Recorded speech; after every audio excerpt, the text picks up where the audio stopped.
So tip number one that I have for you guys is put water bottles into the incubator, and what that's going to do is that's going to create mass, which is going to help keep the temperature in the incubator stable whenever you're opening it to handle your eggs. And don't mind me here, I'm going to be turning the incubator just to make sure that my water bottles are secure and they're not going to be rolling around all over the place.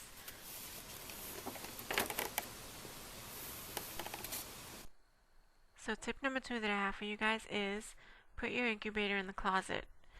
Where I live in a really small house, and it's very difficult for me to maintain a stable temperature in my house because I have really bad insulation. So I found that keeping your incubator in the closet helps to keep the temperature more stable, which is key in getting a successful hatch rate.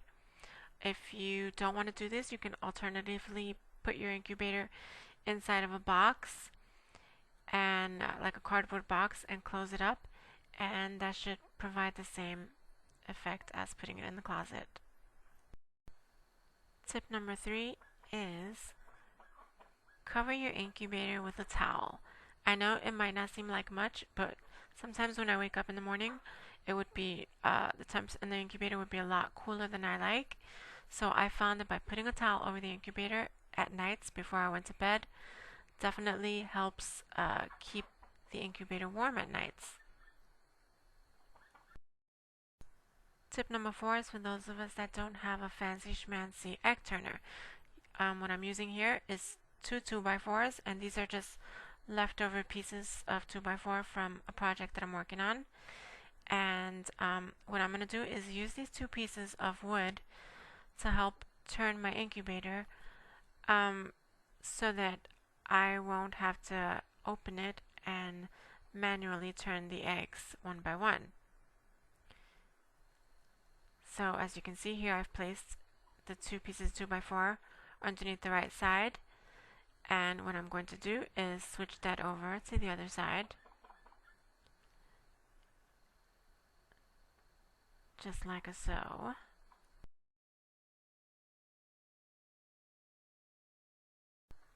And that's how you turn your eggs without having to open the incubator if you don't have a fancy schmancy egg turner. So before I get into tip number five, I'm going to show you guys what I've done here. I've removed the eggs from the egg carton and I've just laid them on their sides. I'll make sure my incubator is laying flat on the ground. I've rearranged all of my water bottles so that they're all on one side.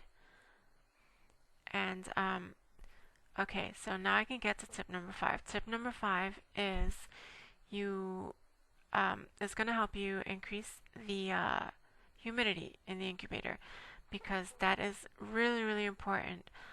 For chickens, on day 18 is when you stop turning your eggs, and this is when I'm doing this. I'm pointing here because these are some little wells that are underneath here. These things need to be filled with water. So on day 18, you're going to fill those with water. And now I'm going to show you how to increase the humidity even more. What I'm using here is a Tupperware bowl. This is going to go in the incubator. And I'm just going to use a wash rag. And I'm going to take the wash rag and put it inside of my little Tupperware bowl. And I'm going to fill that up about halfway with water, and that is going to bring your humidity in your incubator way, way up. As you can see, I'm trying to open it as much as I can, so I'm laying most of the part of the washcloth on the water bottles. And what that's doing is creating a bigger surface, because the bigger surface you have, the more humidity you're going to have in your incubator. By using this method, I've managed to get the incubator up to 84% humidity during lockdown.